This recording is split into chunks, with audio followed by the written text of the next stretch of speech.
Assalamualaikum warahmatullahi wabarakatuh. Perkenalkan, nama saya Bayu Sani Saputra dari kelas DG 46B. Pada kesempatan yang berbahagia ini, saya akan membawakan materi dari dua topik, yaitu politik Islam, masyarakat madani, serta ilmu pengetahuan dan teknologi dalam perspektif Islam. Alhamdulillahirrabbilalamin. Wassalatu wassalamu ala asrafil anbiya'i wal mursalin wa ala ali wa sahbihi ajmain. Puji syukur mari kita panjatkan kehadirat Allah Subhanahu wa taala, Tuhan semesta alam yang telah melimpahkan rahmat, hidayah serta nikmat kesehatan sehingga kita dapat terus menuntut ilmu sebagai bekal dalam kehidupan. Salawat serta salam semoga senantiasa tercurahkan kepada uswah hasanah kita, yaitu baginda Nabi Muhammad SAW, keluarga, para sahabat, hingga kepada kita selaku umatnya dan yang senantiasa mengharapkan syafaat beliau di hari akhir. Perlu untuk kita semua ketahui bahwa sangat penting bagi kita dalam memahami hakikat agama kita, yaitu agama Islam. Islam bukanlah sekedar agama yang mengatur hubungan antara hamba dan penciptanya saja. Islam adalah sebuah pedoman atau jalan hidup yang bersifat syamil atau menyeluruh dan mutamim atau menyempurnakan. Sebagai agama yang diturunkan sebagai rahmatan lil alamin, Islam memberikan panduan yang sangat komprehensif yang mencakup seluruh dimensi kehidupan umat manusia sehari-hari, mulai dari urusan pribadi, tata kelola negara atau politik, hingga bagaimana manusia menggunakan akalnya untuk mengembangkan ilmu pengetahuan. Islam memandang dunia sebagai ladang amal dan jembatan menuju akhirat, sehingga setiap aktivitas duniawi termasuk berpolitik dan menuntut ilmu serta berinovasi haruslah berlandaskan pada nilai-nilai ketuhanan. Kita perlu untuk membuang jauh-jauh mengenai stigma bahwa politik adalah sesuatu yang kotor. Dalam pandangan Islam, berpolitik dikenal dengan istilah siyasah, yang secara bahasa berarti mengatur atau mengurus. Secara istilah, politik Islam adalah sebuah upaya yang luhur untuk mengatur urusan umat demi mencapai kemaslahatan, menegakkan keadilan, dan menjamin kesejahteraan rakyat di dunia maupun di akhirat. Dalam perspektif Islam, kekuasaan bukanlah tujuan akhir yang dikejar dengan berbagai cara, melainkan kekuasaan itu merupakan sebuah amanah yang sangat berat yang akan dimintai pertanggungjawaban di akhirat. Pemimpin dalam agama Islam dipandang sebagai pelayan umat, bukan sebagai seseorang yang berkuasa penuh dan dapat melakukan apapun yang ia mau. Ketaatan kita kepada pemimpin haruslah berbanding lurus dengan sejauh mana ia tetap berada di jalur keadilan dan syariat Allah Subhanahu wa taala. Politik yang ada di zaman saat ini kebanyakan telah menyimpang dari ajaran Nabi Muhammad dan syariat Islam. Banyak dari para oknum-oknum politik yang menggunakan kekuasaan untuk saling menindas, korupsi, hingga melakukan kekejaman antar sesama manusia.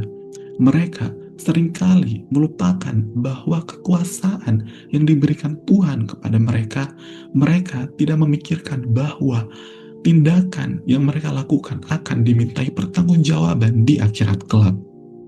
Masyarakat madani adalah konsep masyarakat sipil yang mandiri, demokratis, berkeadilan, dan beradab, yang menjunjung tinggi nilai kemanusiaan, kebebasan, serta kemajuan ilmu pengetahuan dan teknologi.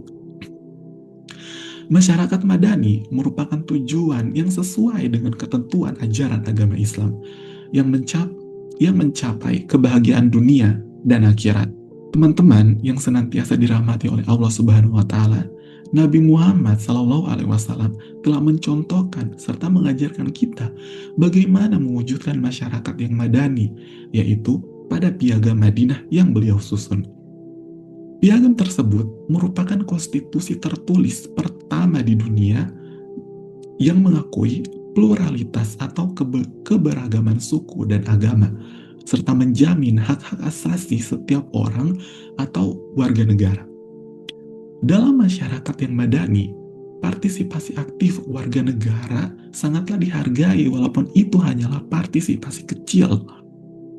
Kemudian, kontrol sosial dilakukan dengan prinsip amar ma'ruf nahi munkar atau sebuah perintah untuk menyuruh berbuat baik dan mencegah perbuatan buruk untuk memastikan pemerintahan selalu berjalan di atas kepentingan masyarakat. Allah Subhanahu wa Ta'ala berfirman dalam Quran Surah An-Nisa ayat 58 yang artinya, sesungguhnya Allah menyuruh kamu menyampaikan amanat kepada orang yang berhak menerimanya dan menyuruh kamu apabila menetapkan hukum di antara manusia supaya kamu menetapkan dengan adil. Ayat ini menegaskan dua fundamen politik Islam. Yang pertama, kepemimpinan harus diberikan kepada mereka yang kompeten. Dan yang kedua, keadilan adalah suatu kewajiban dalam setiap kebijakan politik. Dalam konteks bangsa Indonesia, prinsip masyarakat madani tercermin dalam nilai-nilai Pancasila, yang dimana Pancasila menekankan mengenai pentingnya persatuan di tengah berbagai keberagaman demi kesejahteraan bersama. Penjelasan selanjutnya yaitu iptek dalam perspektif Islam. Islam menempatkan ilmu pengetahuan pada posisi yang sangat mulia. Wahyu pertama yang diturunkan ke muka bumi yaitu surah Al-Baqarah ayat 1-5 yang berbunyi, Iqra bismi rabbikal ladzi khalaq, yang merupakan perintah untuk membaca yang dapat diartikan secara luas, yaitu menuntut ilmu. Allah Subhanahu wa Ta'ala juga menegaskan mengenai perbedaan derajat orang berilmu. Hal tersebut terdapat dalam Quran surah Az-Zumar ayat 9. Katakanlah, adakah sama orang-orang yang mengetahui dan orang-orang yang tidak mengetahui? Ayat tersebut membuktikan bahwa bagi seorang muslim sebaiknya memilih untuk menuntut ilmu. Menguasai iptek atau ilmu pengetahuan adalah bagian dari ibadah dan bentuk ketaatan kepada Sang Pencipta. Ilmu pengetahuan dalam ajaran agama Islam tidak boleh dilakukan atau dimanfaatkan untuk hal-hal yang diharamkan.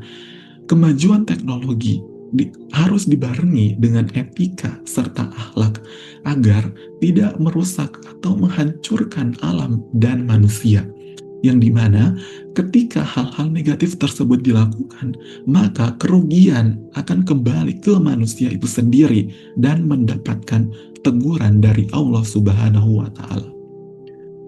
Contoh dari penggunaan ilmu pengetahuan serta teknologi saat ini yang tidak sesuai dengan ajaran agama Islam, yaitu sangat maraknya peperangan di berbagai tempat menggunakan teknologi canggih. Kebanyakan dari mereka bertujuan hanyalah demi uang, kepentingan jabatan, hingga perebutan tanah atau wilayah. Rasulullah Shallallahu Alaihi Wasallam bersabda dalam sebuah hadis yang diriwayatkan oleh Ahmad, khairun nas anfa'uhum linnas, yang artinya sebaik-baik manusia adalah orang yang paling bermanfaat bagi manusia lainnya.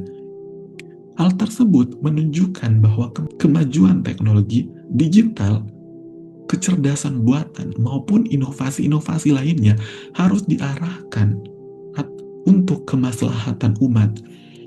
Inilah yang membedakan ilmuwan muslim. Mereka tidak hanya mengejar penemuan, tetapi juga mengejar ridho dari Allah Subhanahu wa Ta'ala dengan memastikan penemuannya membawa rahmat bagi alam semesta. Salah satu ilmuwan muslim yang penemuannya sangat berpengaruh saat ini yaitu Ibnu Sina. Beliau merupakan seorang ilmuwan dalam bidang kedokteran yang memiliki julukan yaitu Bapak Kedokteran Modern. Pengetahuannya akan diagnosis penyakit menular sangatlah bermanfaat dan menjadi bahan rujukan oleh para ilmuwan saat ini. Hal tersebut menjadi salah satu contoh bagi kita bahwa ilmu pengetahuan ketika dibarengi dengan niat yang baik akan mendapatkan kemudahan serta ridho dari Allah Subhanahu wa Ta'ala, serta mendapatkan kebaikan di dunia dan juga di akhirat. Selanjutnya, yaitu berbicara mengenai teknologi.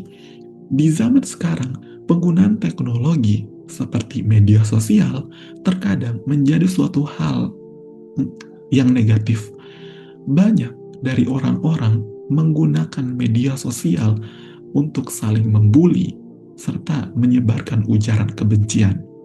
Sebagai seorang anak muda serta muslim yang baik, kita perlu untuk memahami bahwa ketikan postingan serta perkataan kita di media sosial, terutama mengenai hal-hal yang negatif, dapat menjadi dosa jariah yang akan selalu melekat hingga di alam kubur.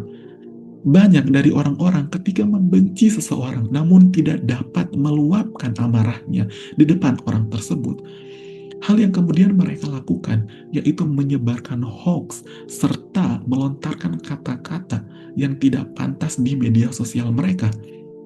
Coba kita bayangkan teman-teman, likes, postingan yang sudah terlanjur dibagikan, serta beberapa pasang mata yang telah melihat postingan kita walaupun hanya sekejap mata, di akhirat kelak mereka akan mengelilingi kita sebagai saksi bahwa postingan atau hal tersebut adalah hasil dari kelakuan kita. Kita tidak boleh merasa bangga dengan apa yang kita lakukan. Sebaliknya, kita perlu untuk khawatir serta berhati-hati dengan tindakan yang telah kita lakukan, sehingga dampak negatif baik di dunia serta di akhirat dapat kita hindari. Kesimpulan dari pembahasan ini yaitu, sebagai seorang mahasiswa, tugas kita bukan hanya pandai secara akademis, tetapi juga peka secara sosial dan teguh dalam integritas moral, sehingga tidak merugikan diri sendiri maupun orang lain. Islam mengajarkan hal-hal yang baik, mungkin memiliki banyak peraturan, akan tetapi hal tersebut bertujuan untuk membuat manusia tidak terjerumus ke jurang kemaksiatan. Semoga apa yang saya sampaikan dapat bermanfaat bagi kita semua. Mohon maaf apabila ada salah-salah kata. Terima kasih atas perhatiannya. Wabillahi taufik wal hidayah waridho wal inayah. Wassalamualaikum warahmatullahi wabarakatuh. Bismillahirrahmanirrahim. Wala tufsidu fil ardi ba'da islahiha wad'uhu khawfan wa tam'a. Inna rahmatallahi qaribum minal muhsinin. Yang artinya, janganlah kamu berbuat kerusakan di muka bumi setelah diatur dengan baik. Berdoalah kepadanya dengan rasa takut dan penuh harap. Sesungguhnya, rahmat Allah sangat dekat dengan orang-orang yang berbuat baik. Quran Surat Al-A'raf ayat 56.